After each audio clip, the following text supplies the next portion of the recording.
The views and opinions expressed do not necessarily represent those of Access Fort Wayne, the Allen County Public Library, or any other supporting group. If you or anyone you know might be interested in making a television show, please call 260-421-1250. Access Fort Wayne is a department of the Allen County Public Library.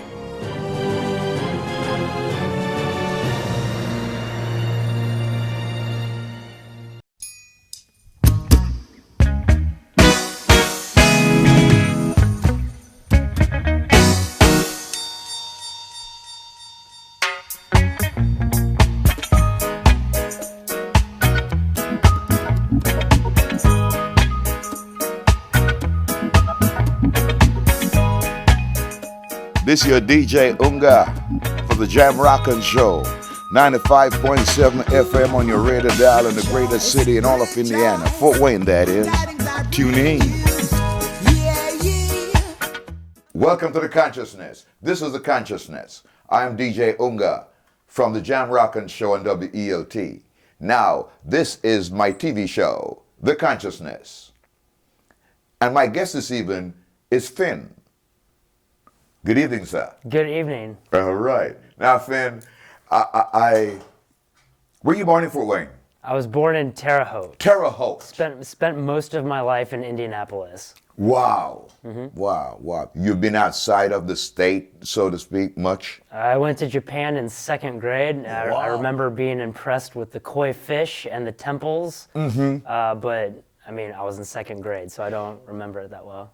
Well, you've got exposed to something that a lot of us, or even I, have never been exposed to, because the Japanese got a strange and just a wonderful culture. Wonderful culture. Yes. Now you learn of their culture and you wonder, I was there. When it's like, thinking about it now, it's like, why did I go to McDonald's every morning? It's because I was in second grade, and all I knew back then was Egg McMuffins. But if I could do it all over again, I would have tried everything except for McDonald's. Okay. Now,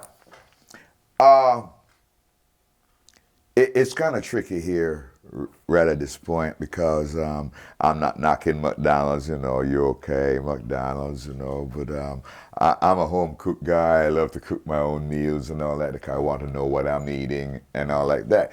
But on a different note, tell me, Mr. Phin, what is going on in the society where the consciousness is concerned right now? What you want to let these people know? What you want to, it's a big question, what you want to impart with these people on my show? I would say that what I will talk about, I guess, would be my convictions. So when I think of your perspective is collective consciousness, yes. I think that there is, I grew up with a Judeo-Christian worldview, mm-hmm. and that has influenced a lot of what I believe to be true about reality. And God and Godhead. God, yeah, right, absolutely. I believe that there is probably a truth about the reality of God that I don't have all the answers to. And you'll never will. And I never will. You never will. At no point. Because at no point will I have all the answers. It's a mystic vibration that mm-hmm. you cannot really tap into. But we can tap into enough to survive on a daily basis, I think. There's always that separation. There's separation that exists between you and I. Mm-hmm. Like, I will never have all of your life experience uploaded into my neural net or my brain. I can't plug in and say, like, this is what DJ Unga went through when he was in second grade. Because you never walked in my right. shoe. Like, you don't know what it's like to look at the koi fish and go to McDonald's. I never walked in your shoe. When I went to Japan, right? Yeah. So I would say the one thing what I want people to know is that my convictions are leading me towards an understanding that I'm going to call it inclusion. And it's not just a conviction that I'm having. It seems like a lot of interfaith denominations. That's going on around you. A lot of that's going on right now. And I have been pursuing a deeper understanding of world religions outside of my Christian box. To understand your Christian box. Wow, yeah. Probably to understand my Christian box a little bit better. But also, like, I feel this gross dissatisfaction with Jesus Christ is the answer and all you need is the Bible. You just need the Holy Scriptures, you know, like, sorry, that's how they sound in my head, this like Southern Baptist fundamentalist. And they sell that. Right. And that's a sales pitch that they sell. She's like, you just need to go to church more and you need to pray harder and worship Jesus. Yeah. You know, I really don't want it to turn into a religious thing or whatever it is, our discussion. I am Rastafari. I'm of a different faith. I believe in one God, one man, one destiny. You know, there's only one man. There's only one God, you know. And I said, Jah, Rastafari. How is that not a religious discussion? Because a way of life. It is the way of life. A way of life is not a religion. A way of life. Religion is a concept that you are being taught and given to, and there's so much blood in religion. There's so much death in religion. If we go back to old Roman days and whatever it is, you know, I mean, you know, you slaughter. I don't want to get into that. I'll offend these preachers. You know what I mean? And I don't want to do that. Okay. I just want to disturb them a bit. Okay. To the consciousness. Sure. We all read the metaphoric Bible. Yeah. More power to it. Not necessarily. Some people read it quite literally. Yeah, but we need to not just read a part that applies to you as an individual, but read all of it and make your own decision and come to a collective consciousness where that is concerned, you know, and put the Bible aside and say, let her live our lives. There's certain rules you have as a human that you'll not break because it don't fit with your, in the scheme of things, where you are coming from. Yeah, so, but what you're saying sounds like you're making, you said you didn't want to go into a discussion about religion. No, but you kind of sound like you want to. We got stuck in it and we can't get, well, we're going to get out of it. Just consciousness as a people, where do you fit in this creation as a human being? You know, how big are we in this creation as a human being? Whether you meditate to get to that place to see yourself or to be happy in that realm, or you can get there naturally, or we'll use a vice, some kind of vice to get there. Rastafari speak of Zion. Zion is not a physical place that you can go to, but Zion is that place in your consciousness that you're happy. I guess the Christians refer to a place that they call heaven. Yeah. I guess I have two thoughts on that. While you were talking, I was thinking of the concept of true self versus false self. I am trying to lean into my intended purpose. Whatever. Elaborate on that for the people. Yeah, so like let's say there is a creator, an artist, a poet, a conductor that has an idea of what Phin looks like internally, maybe externally. What Phin's purpose is. A Christian way to say it would be, how does Phin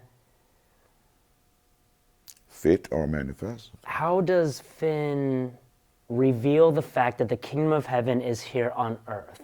What is Phin's expression to show that the kingdom of heaven, like Christ said, is here on earth?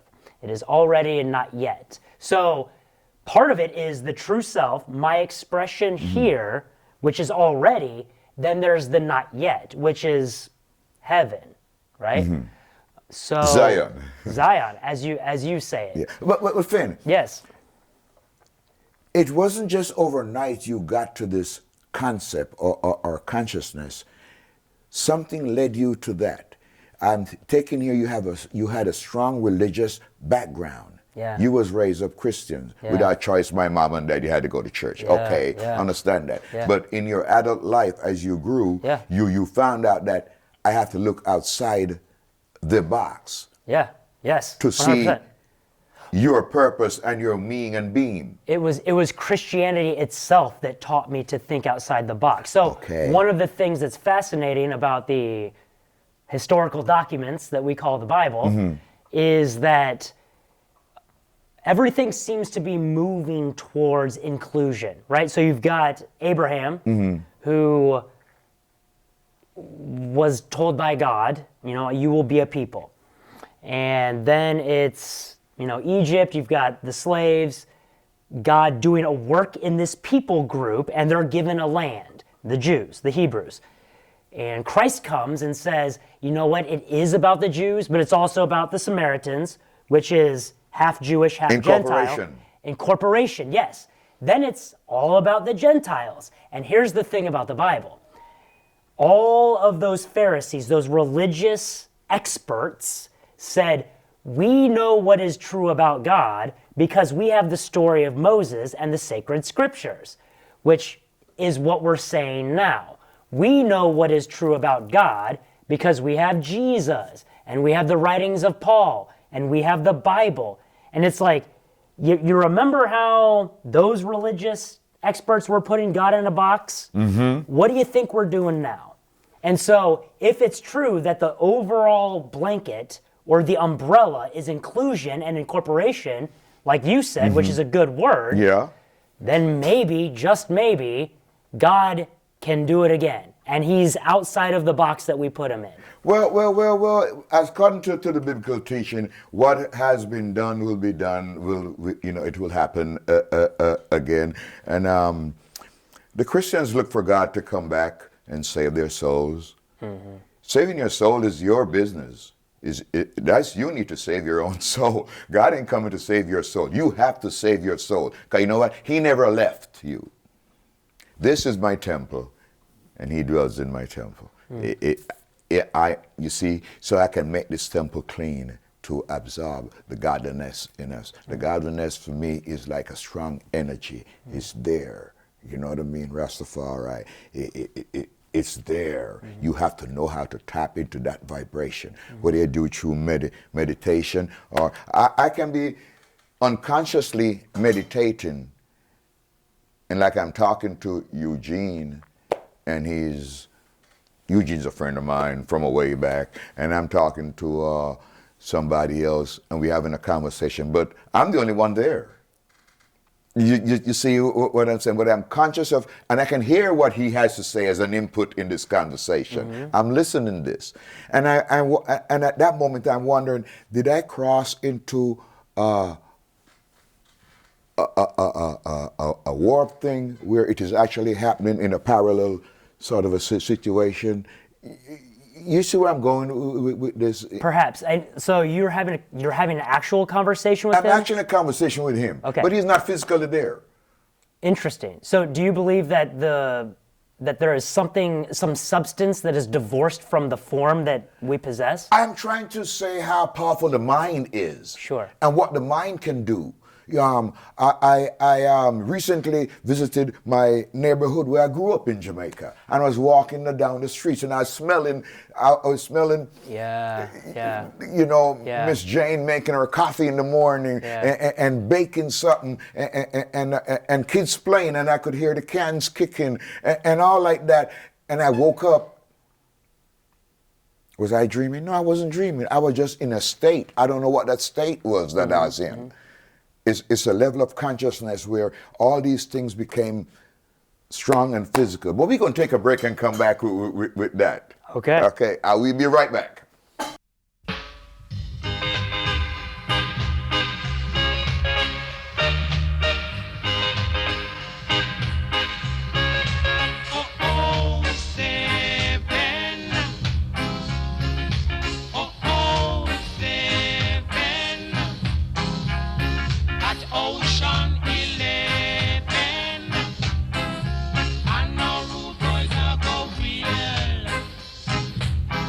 All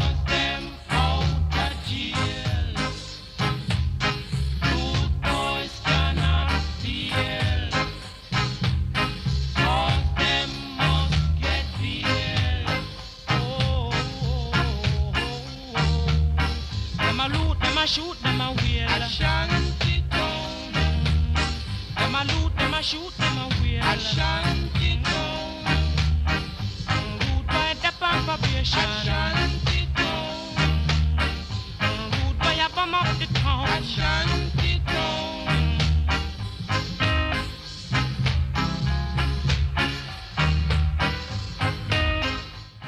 We're back with the consciousness. Thanks for staying with me and not getting up off that couch. My guest is Phin. And continue, Phin, for we were on some serious agenda right there. Well, I was saying before, I could smell these smells. I could see these people. I was meeting my old boys we used to play with, along the streets. And I know they're not there because they've passed away. Most of them have died. But I was meeting them like it was yesterday, and I was smelling these smells. I took myself into a different level of consciousness where I could do that. Now, is it possible I could go back into it and change the past in a sense where it's been more reflective on the future of who I am, who I become as a person? Use that strength to do something. And that has nothing to do with a Baptist or a Catholic or whatever it is. It's that high consciousness, a spiritual consciousness that has nothing to do with religion in a sense. For religions has a name and they're the denominations and all like that.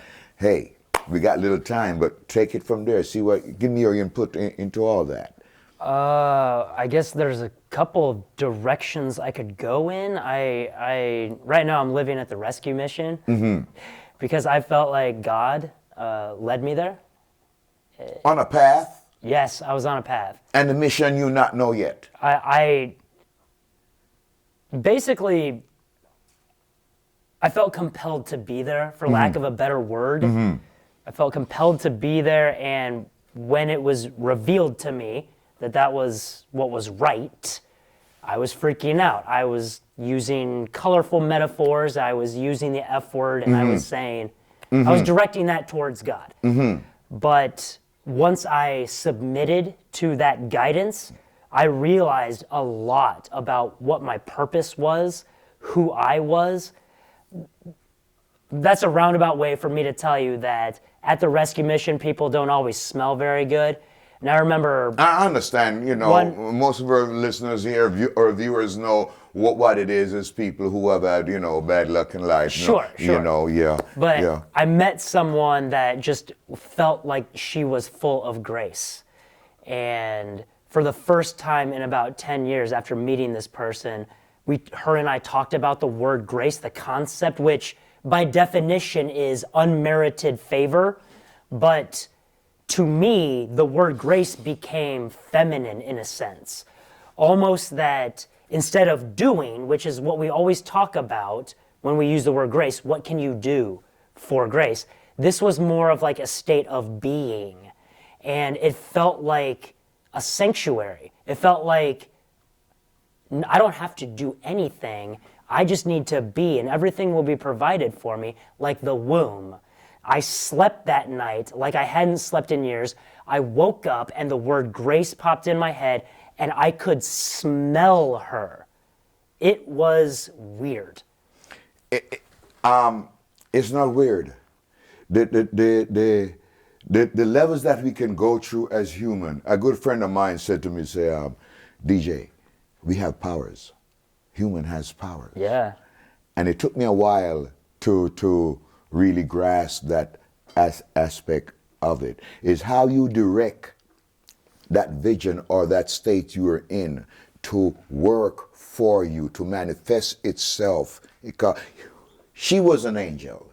She came in that, so let's call her angel. Okay. You met your angel. Yeah. You see what I'm saying? Yeah. And you may not, it may not that you be together in an intimate level or whatever, but at an intimate level is so minute to the achievements that you can achieve through her, because she's holding your hand to help you walk into that light that you need to be into, that consciousness for yourself as a person. Yeah. And I'm sure a lot of our listeners or viewers out there have been into that and they reach a crossroad where they're lost and say, I don't know what to do. Maybe I'm just going to join a church. Maybe that's what it's telling me. But you're reading the signs wrong. Maybe you need to step out and help people. Step out of everything. Forget everything. Help people. Give up what you got. Reach out. Teach and preach. Mm-hmm. Yeah, I just wrote about this today in my journal. I said that I want to, basically I believe that the source, whatever you want to call the source, God, whatever. The energy, whatever you want to, whatever name you want to give the thing that began. Whom do men say that I am? Remember that statement? Oh yeah. Okay. Yeah. Some say you're Elijah, some say you're John the Baptist. Yeah. Anyways. Before we wrap up, gotta make this quick. Yeah, I'll make it quick. Basically, I was saying that the source has sent invitations to people, I believe, Muslim, across the board, it doesn't matter, and sent invitations to the banquet, and my desire is to love all people who have been invited, mind, body, heart, and spirit. I want to love them. Be the catalyst. I want bring to them in. Yes, I want to love them in a way that sends a ripple through eternity. Good. That's a powerful note. And on that note, thank you for listening to The Consciousness. And I'm Unga. My guest was Mr. Phin.